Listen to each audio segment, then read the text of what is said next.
Bismillahirrahmanirrahim. Assalamualaikum warahmatullahi wabarakatuh.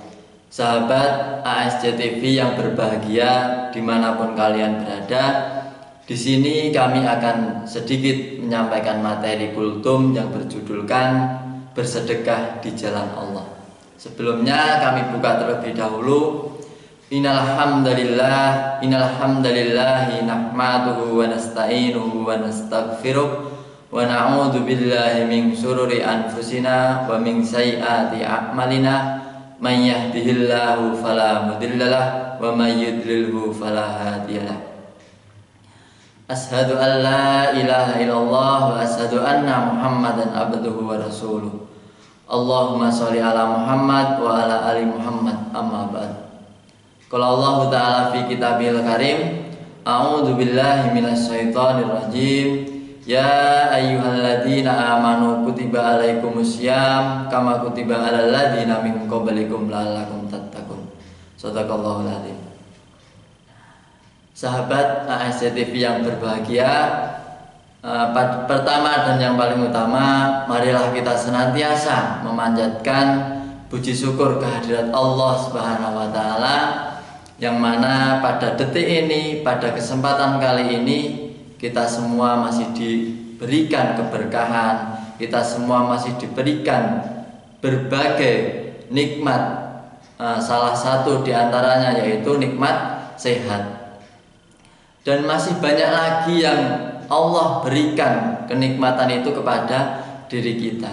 Disebutkan ketika lautan sebagai tintanya dan pohon-pohon di dunia ini sebagai penanya untuk menuliskan semua nikmat yang diberikan Allah kepada kita, itu tidak akan pernah cukup. Jadi sungguh besar sekali, sungguh banyak sekali nikmat yang diberikan kepada kita.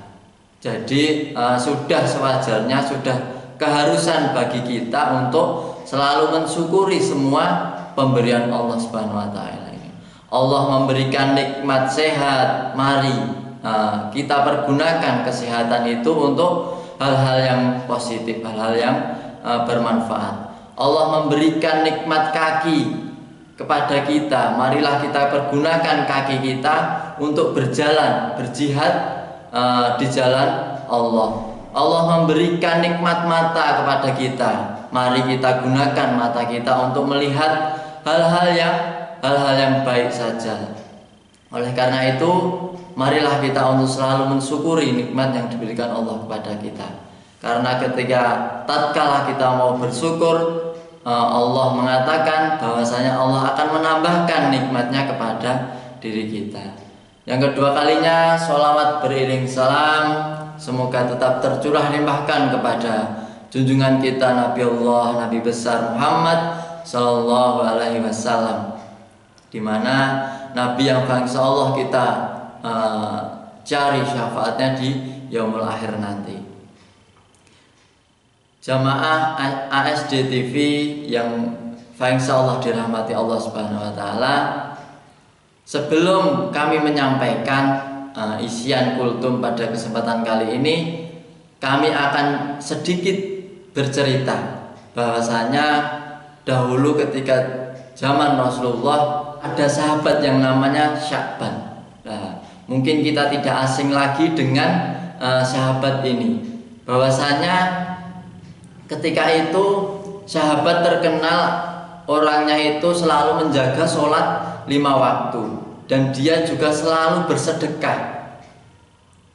Jadi ketika itu sahabat itu selalu mengerjakan sholat 5 waktu, dan dia berjamaah dengan Rasulullah Shallallahu Alaihi Wasallam. Dan Rasulullah itu sangat hafal posisi Sya'ban, yaitu di belakangnya Rasulullah sebelah kanan. Dan ketika Rasulullah selesai sholat, pasti Rasulullah itu selalu melihat Sya'ban ada di belakang beliau. Suatu ketika teman-teman, Rasulullah melaksanakan sholat berjamaah dan tidak mendapati Sya'ban di belakangnya. Jadi Sya'ban itu tidak hadir melakukan sholat berjamaah. Hari demi hari Rasulullah tidak menjumpai Sya'ban. Padahal Sebelum-sebelumnya Sya'ban itu sangat rajin melakukan sholat berjamaah. Kemudian Rasulullah pun bertanya kepada para sahabat, "Wahai sahabat, di mana keberadaan Sya'ban? Adakah yang mengetahuinya?" Kemudian sahabat pun menjawab, "Kami tidak tahu ya Rasulullah." Kemudian Rasulullah pun mengatakan, "Baiklah, nanti setelah selesai sholat, mari kita untuk mengunjungi Sya'ban. Kenapa kok dia tidak sholat berjamaah lagi?" Kemudian Rasulullah dan para sahabat pun pergi ke rumah Sya'ban untuk menengok Sya'ban. Tanpa disadari, tanpa ada yang tahu teman-teman, bahwasanya perjalanan dari masjid ke rumah Sya'ban itu menempuh waktu 3 jam. Coba kita bayangkan, setiap hari Sya'ban melakukan perjalanan dengan jalan kaki dari rumah ke masjid itu kurang lebih menempuh waktu 3 jam. Kalau tidak dicintai dengan ketaatan kepada Allah, mungkin Sya'ban tidak mau melakukan seperti itu setiap hari. Sesampainya di depan rumah Sya'ban, Rasulullah mendatangi istri Sya'ban itu dan sudah berlinangan air mata. Kemudian istri Sya'ban mengatakan, "Ya Rasulullah, Sya'ban telah meninggal." Nah, itu para sahabat dan Rasulullah tidak mengetahui, ternyata Sya'ban tidak mengikuti sholat berjamaah di masjid. Ternyata Sya'ban ini telah meninggal. Tetapi ya Rasulullah, kata istri Sya'ban, sebelum Sya'ban meninggal, dia pernah mengatakan 3 perkara. Akan tetapi ketiga perkara itu aku pun tak tahu apa maksudnya. Kemudian Rasulullah mengatakan, "Ketiga perkara itu apa ya istri Sya'ban?" Sya'ban sebelum meninggal dia mengatakan, "Kenapa tidak lebih jauh lagi? Kenapa tidak lebih banyak lagi? Dan kenapa tidak lebih bagus lagi?" Kemudian Rasulullah bertanya lagi, "Wahai istri Sya'ban, kegiatan apa yang dilakukan Sya'ban setiap hari? Dalam kesehariannya Sya'ban melakukan kegiatan apa?" Kemudian sang istri pun menjelaskan, menceritakan keseharian Sya'ban. "Ya Rasulullah, Sya'ban ini orangnya selalu menjaga sholat wajibnya, selalu menjaga sholat berjamaahnya di masjid. Dan dia juga menjadi orang yang dermawan untuk bersedekah." Ketika Sya'ban ini mau ke masjid, ya Rasulullah, dia selalu membawa bekal roti, karena yang kami miliki hanyalah sebuah roti ya Rasulullah. Dan Sya'ban juga membawa pakaian double. Jadi Sya'ban ini membawa 2 pakaian, yang satu dipakai di dalam, kemudian yang satunya lagi dipakai di luar. Tujuannya ya Rasulullah, karena perjalanan dari rumah kami ke masjid jauh, Sya'ban khawatir ketika pakaian yang dipakainya itu kotor. Jadi ketika sampai di masjid, Sya'ban melepas pakaian yang luar. Jadi ketika sholat, Sya'ban memakai pakaian yang di dalam. Dari cerita ini Rasulullah pun mengatakan, "Wahai istri Sya'ban, jadi ketika Sya'ban ini meninggal, dia diperlihatkan pahala yang ia dapat selama hidup di dunia. Allah memperlihatkan surga kepadanya. Allah memperlihatkan pahala yang ia dapat. Karena apa? Sya'ban mengatakan, kenapa tidak lebih jauh? Allah memperlihatkan pahala yang dia dapat ketika berjalan kaki dari rumah ke masjid. Yang tadi dikatakan menempuh waktu 3 jam. Allah memperlihatkan itu semua pahala yang didapat oleh Sya'ban. Maka Sya'ban mengatakan, kenapa tidak lebih jauh lagi ya Allah? Mungkin ketika lebih jauh lagi, pahala pun akan lebih banyak aku dapatkan. Kemudian kenapa tidak lebih banyak? Karena ketika Sya'ban berjalan dari rumah menuju masjid tadi, Sya'ban membawa bekal roti. Dan roti itu Sya'ban bagi kepada fakir miskin. Jadi sebagiannya diberikan fakir miskin, sebagiannya lagi ia makan. Kemudian Allah juga memberikan memperlihatkan pahala yang ia dapat. Kenapa tidak lebih banyak lagi? Mungkin ketika roti itu aku berikan lebih banyak lagi, pahala pun lebih banyak aku dapatkan.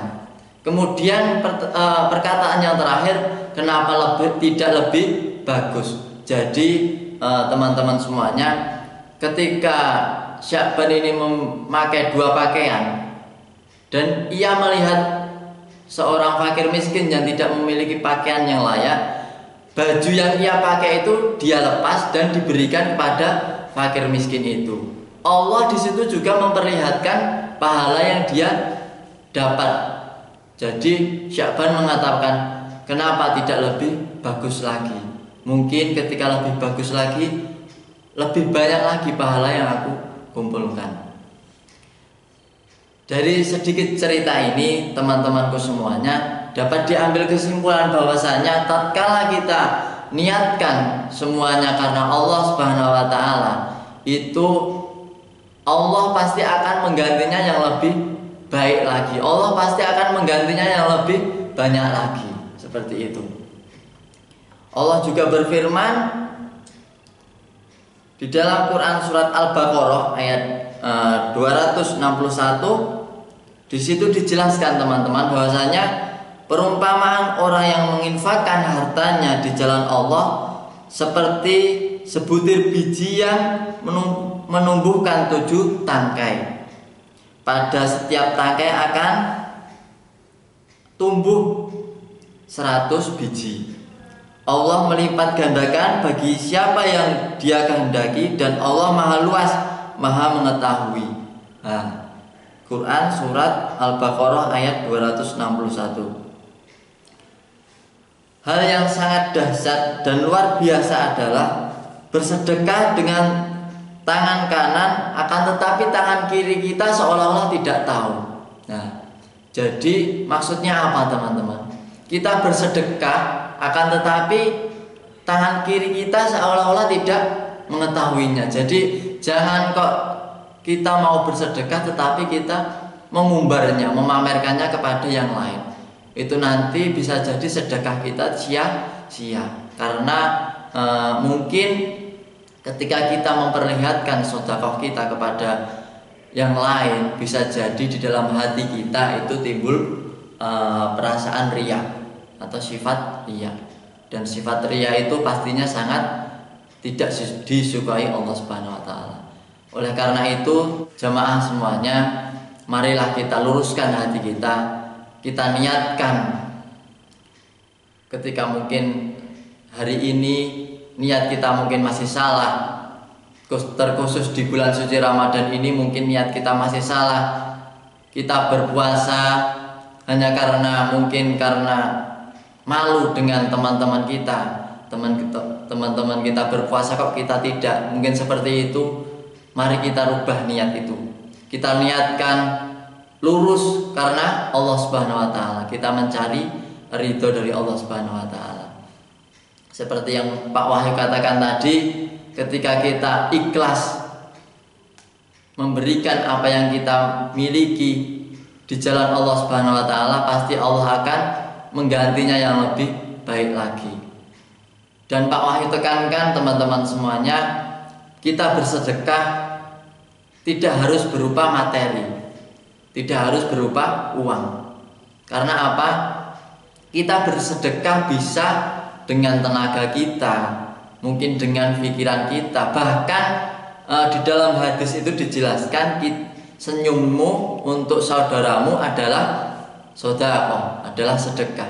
Jadi ketika kita tidak memiliki apa-apapun, kita masih bisa bersedekah dengan cara kita bersenyum di hadapan saudara muslim kita. Jadi intinya teman-temanku semuanya, marilah kita untuk berlomba-lomba dalam hal kebaikan, kita untuk berfastabiqul khairat di jalan Allah Subhanahu wa taala. Karena banyak para ustadz yang mengatakan bahwasanya kehidupan di dunia ini hanyalah sementara dan kehidupan di akhirat akan kekal abadi selamanya. Jadi mari kita pergunakan masa hidup kita, mari kita pergunakan masa sempat kita sebelum masa sempit kita. Mari kita pergunakan masa luang kita sebelum masa sibuk kita. Dan mumpung masih Ramadan ini belum berakhir, teman-temanku semuanya, marilah kita untuk berlomba-lomba untuk mencari pahala di jalan Allah Subhanahu wa taala. Semoga di bulan suci Ramadan ini kita mendapatkan keberkahan dari Allah Subhanahu wa taala, dan mudah-mudahan nanti di 10 hari terakhir kita juga mendapatkan malam keistimewaan dari Allah Subhanahu wa taala, yaitu malam Lailatul Qadar. Karena di malam itu dijelaskan satu malam itu ketika kita beribadah akan diganjar oleh Allah seperti kita beribadah 1000 malam. Mungkin itu yang dapat kami sampaikan. Tatkala ada benarnya itu datangnya dari Allah Subhanahu wa taala, tatkala ada salahnya itu datangnya dari saya pribadi karena kurangnya ilmu dan pengetahuan saya. Nasrun minallahi wal fatrun qarib. Assalamualaikum warahmatullahi wabarakatuh.